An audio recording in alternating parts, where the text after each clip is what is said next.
शास्त्र, सदगुरुदेव, संत, धर्म, इनकी परतंत्रता स्वीकार करने वाला माया से मुक्त हो जाता है, वो स्वतंत्र हो जाता है। आज कितना विवेक शून्य होता जा रहा है समाज। हमारे ब्रह्म ऋषि मनीषियों ने, बड़े बड़े महात्माओं ने विचार करके शास्त्रों का शोधन किया है। लोग शास्त्रों की अवहेलना करे, सब पंडितों ने लिख दिया है, सब ऐसे अवहेलना करते हैं। क्या जाता है, किसी को भी गाली दे सकते हो तुम, तुम्हारी जबान है, लेकिन ध्यान रखना ये जबान बोलने लायक नहीं रह जाएगी। ऐसी दुर्गति होगी कि बोलने लायक नहीं रहोगे। अभी है, बोल लो, गाली दे लो, चाहे सूरदास को दे लो, चाहे तुलसीदास जी को दे लो, चाहे शंकराचार्य को बोल दो, बाणी है तुम्हारी। लेकिन ध्यान रखना, तुम्हारे पुरखे भी जो ऊपर है ना, वो भी नरक पहुंच जाएंगे। बिल्कुल ध्यान रखना, चाहे जो युग हो, निर्णय बिल्कुल करेक्ट होता है। निर्णय में कोई हमारे ठाकुर जी के वहां ऐसी गुंजाइश नहीं कि तुम मनमानी, छूट दिया गया है तुम्हें, जो बोलो, भगवान को गाली दो, राम को गाली दो, श्री कृष्ण को गाली दो, जो दोगे तुम्हें परिणाम में भोगना पड़ेगा। सावधान हो जाओ। ये शास्त्र ऐसे लोगों के द्वारा नहीं लिखे गए हैं कि वो जाति पक्ष वाले हो या वो किसी मान प्रतिष्ठा के, वो साक्षात भगवत स्वरूप को प्राप्त महापुरुष लिख रहे हैं। हर धर्म की मर्यादा का भगवान ने ही स्थापना की, रचना की है। हम उसके अनुसार चलेंगे तो वस्तु का बोध हो जाएगा। हम देह धर्म में चलेंगे, हम वासना के खेल खेलेंगे और शास्त्रों का अर्थ जान जाएंगे। आश्चर्य की बात है, बड़ी स्थिति भयावनी लग रही है। भाई जी महाराज कह रहे, आज के 50 वर्ष पहले कह रहे, बड़ी स्थिति भयावनी लग रही है।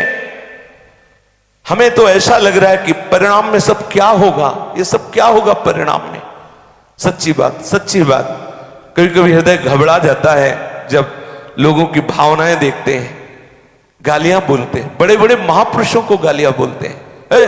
वो तो ऐसा लिख गया। अरे पता है, जिनके अधीन सर्वेश्वर भगवान है, ये वो महापुरुष है।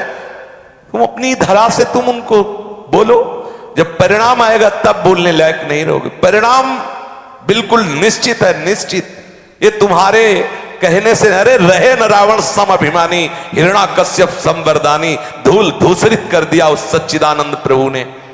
तुम उसके बच्चे हो, होश में रहो ने, एक थप्पड़ में सब तुम्हारा ये अहंकार मिट्टी में मिल जाएगा। काल इतना बलवान है, उसका एक थप्पड़ लगता है तो बड़े बड़े धूल धूसरित हो जाते हैं।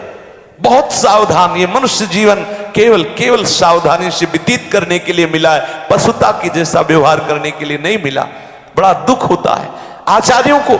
ओ शंकराचार्य जी ने ऐसा बोल दिया, ओ तुलसीदास जी ने ऐसा बोल दिया, ओ कबीरदास जी ने ऐसा बोल दिया, सूरदास जी हो कहां सोचो। उन आत्मस्वरूप चिदानंद महात्माओं के ऊपर अंगुली, उनको जान पाओगे वो क्या है। अरे उनका स्मरण करो, उनकी चरण धूलि माथे पे लगाओ तो भले समझ में आए वो किस धरा में है। वो समझा दे तो समझ सकते हो, नहीं बड़े बड़ों से चूक हो जाती है, बड़े बड़ों से चूक हो जाती है। पूज्य भाई जी महाराज कह रहे हैं, मुझे बहुत अगाध दुख का अनुभव हो रहा है कि आज हमारा समाज शास्त्र विरुद्ध आचरण करने में उत्साहित हो रहा है। देखो साधक वही है, हम सही नहीं चल पा रहे, हमसे गलती हो रही, लेकिन हम मानते हैं कि ये महापुरुष सही बोल रहे हैं, ये संत सही बोल रहे हैं, ये शास्त्र सही बोल रहे हैं, भगवान की वाणी सत्य है, पर मैं चल नहीं पा रहा हूं, ये मेरी गलती है। ये साधक है, आगे चलकर ठीक हो जाएगा, वो भगवत प्राप्त हो जाएगा। लेकिन आज हम अपनी वासना के खेल को सत्य मानने लगे और महापुरुषों को, शास्त्रों को, वेद को नकार दिया। परिणाम का भी चित्र भी तुम नहीं देख पा रहे हो, कल्पना भी नहीं कर पा रहे हो। कांप उठोगे जिस समय परिणाम आएगा। पता नहीं विवेक भ्रष्ट मनुष्य को कितना दंड भोगना पड़ता है, तुम्हें पता नहीं। सच्ची मानिए, जब कर्म फल आता है तब पता चलता है। अभी उस दिन उनको दर्शन करने गए, वो रोग कह रहे थे कि ऐसी भयंकर पीड़ा हो रही, कैसे पीड़ा दूर हो, भयंकर कैंसर से पूरा भयंकर पीड़ा। अब जब तक प्राण नहीं तब तक भयंकर कष्ट। अरे पूछो मत, डरो, सावधान हो जाओ, कोई ऐसा अपराध न करो। अरे वैसे ही हम वासना से पीड़ित हैं और ऊपर से भयंकर महापुरुषों का अपराध कर लेंगे तो दुर्गति हो जाएगी। अरे कम से कम हम नीच हैं, पामर हैं, कामी, क्रोधी हैं, कभी न कभी इन सिद्ध महापुरुषों की दृष्टि हो जाएगी तो हमारा मार्ग खुल जाएगा। लेकिन हम उस मार्ग के प्रदान करने वाले महापुरुषों को ही गालियां दें, ऐसे है ये सब। बहुत सावधान, वाणी को संभाल करके, कहीं ऐसा अपराध न बन जाए कि तुम्हें मनुष्य शरीर मिला है और वो भी छिन जाए, फिर ऐसे डाले जाओगे। भगवान जब तुम्हें केचुआ बना देगा तब क्या करोगे? तुम्हें भगवान जब मेढक बना देगा, नाली का कीड़ा बना देगा, तुम्हें सुअर बना, फिर क्या करोगे? भूने जाओगे जैसे भुट्टा भूंजा जाता है। साफ तुम्हारा अहंकार धूल धूसरित हो जाएगा। जैसे अभी तुम कर रहे हो अन्य जीवों के साथ, ऐसे तुम्हारे साथ बर्ताव होगा। बहुत सावधान, बहुत। ये महापुरुष जन मां की तरह हृदय में पीड़ा रखते हैं, इसलिए कह रहे हैं मुझे अगाध दुख हो रहा है। अरे तुम चित्र भी नहीं देख पा रहे हो कि तुम्हें परिणाम में क्या भोगने को मिलेगा।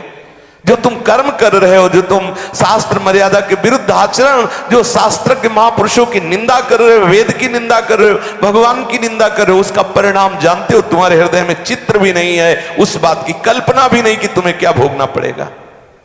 पूज्य भाई जी महाराज कह रहे हैं ये भ्रम से बुद्धिमानी का अहंकार की, अरे अब हम पढ़े लिखे लोग हो गए, तुम हमें बावला नहीं बना सकते।